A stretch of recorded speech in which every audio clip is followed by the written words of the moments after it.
likes that spinner. Oh, got him up in the boat here.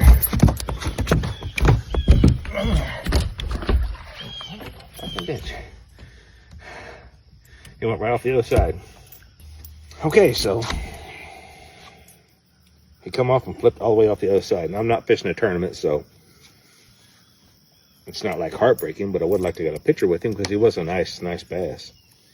But he flipped before I could get him. I wasn't going to trap him with my foot. That's really cruel and hurts the slime coat and unnecessary. But I think I got him on camera here.